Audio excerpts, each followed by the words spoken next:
24 décembre. Zacharie chapitre 6 verset 1 à chapitre 7 verset 14. J'ai levé de nouveau les yeux et je vis 4 champs débouchés d'entre les 2 montagnes, et ces montagnes étant de bronze.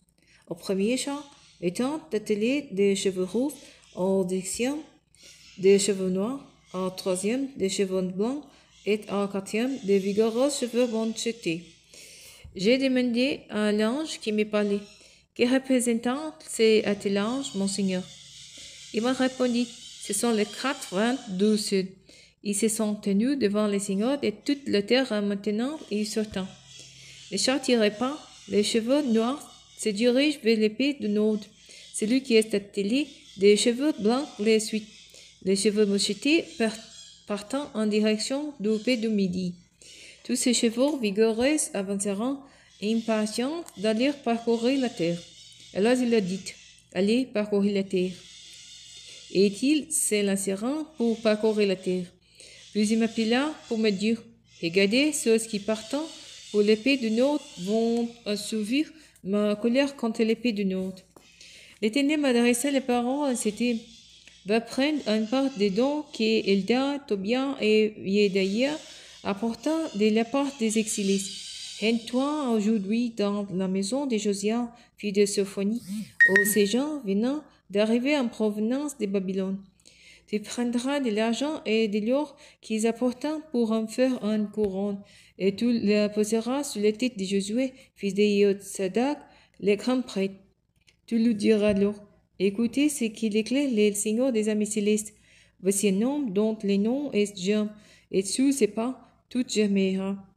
Il bâtira le temple de l'Éternel. C'est lui qui bâtira le temple de l'Éternel.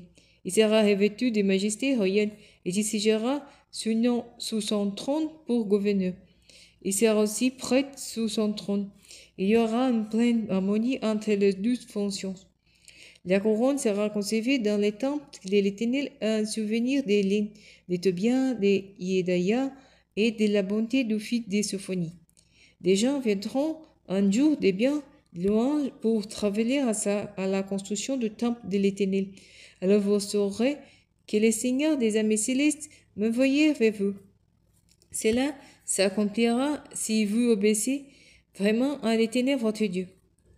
La 4e année du règne de Darius, le 4e jour du 9e mois, le mois de Kislev, l'Éternel adressa la parole à Zacharie. Va-t-il s'arrêter un autre fonctionnaire impérial, et ces gens avaient envoyé une délégation pour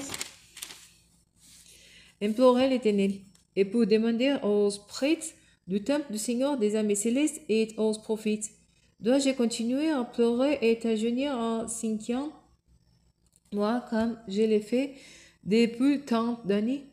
Le Seigneur des armées célestes m'adressa la parole, c'était, parlez à toute la population du pays et aux prêtres et demandez-leur, quand pendant 70 années, vous avez jeûné et pris les dûles en 5e et au 7e mois, et c'est pour moi que vous avez observé ce jeûne, et quand vous mangez et buvez, ne c'est pas pour votre propre satisfaction que vous le faites.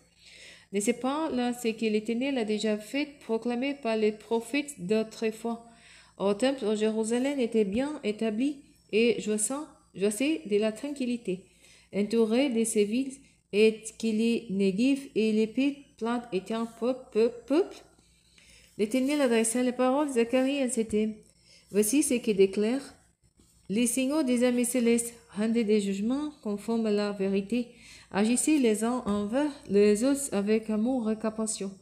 N'exploitez pas la veuve et l'orphelin, ni l'immigré et les démunis, et ne t'armez à combat les uns contre les autres. Mais ils ont refusé d'écouter. Ils se sont rebellés et sont bouchés les oreilles pour ne pas entendre. Ils ont rendu leur cœur aussi doux que les diamants pour ne pas entendre la loi et les paroles que le Seigneur des armées célestes leur avait adressées par l'intermédiaire des prophètes d'autrefois qui parlaient sous l'action de l'Esprit. Alors le Seigneur des armées célestes s'est mis dans une grande colère et il a dit, puisque je les ai appelés et qu'ils ne m'ont pas écouté, à leur tour ils appelleront et je ne les écouterai pas. Je les ai dispersés parmi toutes sortes de peuples qui ne connaissent pas, et le pays est resté dévasté derrière eux. Personne n'y passait plus, personne n'y revenait. D'un pays magnifique, ils ont fait une terre désolée.